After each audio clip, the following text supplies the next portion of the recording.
Apple ने beta 4 के 4 हफ्तों बाद बीटा 5 रिलीज़ की है और ये iPhone, iPad, iMac, macOS, even watchOS की भी ये बीटा अपडेट आई है। जो न्यू मेजर चेंजेज़ आए हैं, जो एप्लीकेशन आइकन्स में आपको देखने को मिलेंगे, उसमें सबसे पहले सिरी जो है, ये बहुत मेजरली चेंज हुई है, उसका आइकन बिल्कुल जो है ना उन्होंने बदल दिया है। अगर हम बात करें दूसरे आइकन की जो मेजरली चेंज हुआ है, वो हमारे पास प्रीव्यू का आइकन आता है, जो इन्होंने लेटेस्ट 26 में ही लॉन्च किया था। तीसरे नंबर पे जो हमारे पास लाइट चेंज हुए हैं कुछ आइकन्स, वो हमारे पास सबसे पहले सेटिंग का आइकन चेंज हुआ है और उसके अलावा सफारी का जो आइकन है वो भी हमारे पास चेंज हो गया है। इसके अलावा जो हमारे पास चेंजेस आए हैं वो हमारे पास आए हैं स्क्रीनशॉट लेते वक्त, जो आपके पास फ्लोटिंग मेन्यू आता था, कुछ भी लिखने का, कुछ भी ड्रॉ करने का, कुछ भी हाईलाइट करने का, वो फ्लोटिंग मेन्यू इन्होंने अब एक सिंगल पेन के अंदर एडजस्ट कर दिया है। यानी कि अब आपको सिर्फ एक बबल नजर आएगा, उसके अंदर एक पेन होगा। जब आप उसको क्लिक करेंगे तो वो एक पूरा मेन्यू ओपन होगा, जिसके अंदर सारे आपको मार्कर्स और रूलर्स और ये चीजें, सारा इरेजर वगैरह सब कुछ आपको उसके अंदर मिल जाएगा। अब मैं कुछ ऐसी चीजें डिस्कस करूंगा जो कि मैं समझता हूँ कि मेजर नहीं लेकिन माइनर चेंजेस हैं। जो हमारे पास सेटिंग के अंदर एक सर्च मेन्यू आता है या सेटिंग के अंदर एक सर्च का ऑप्शन आता है, उसमें बिफोर सर्चिंग वाला पहले ऑप्शन नहीं दिया गया था, जो अब आप देख सकते हैं आपकी स्क्रीन पर।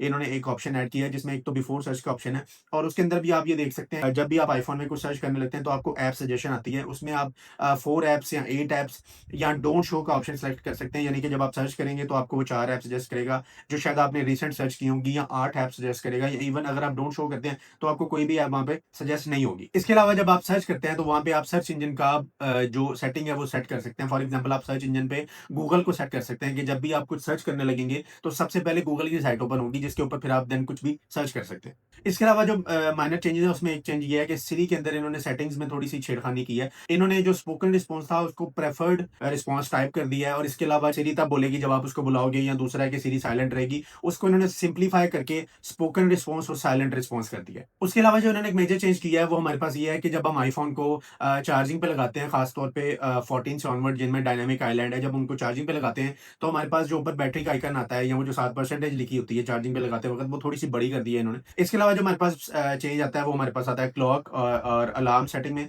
जहाँ पे आप देखते हैं कि टाइम के साथ जो एएम पीएम मेंशन होता था वो छोटा मेंशन होता था कंपैरेटिवली इन द साइज, जबकि अब जो टाइम के साथ एएम पीएम मेंशन हो रहा है वो एग्जैक्ट टाइम का फॉन्ट है, जितना बड़ा आपको टाइम शो हो रहा है उतना ही बड़ा आपको वो साथ एएम और पीएम का बटन शो हो रहा है। इसके अलावा हमारे पास जो नेक्स्ट अपडेट आ रही है वो होप्स हो बीटा 6 जो है वो 17 अगस्त के अराउंड जो है रिलीज होने वाली है। और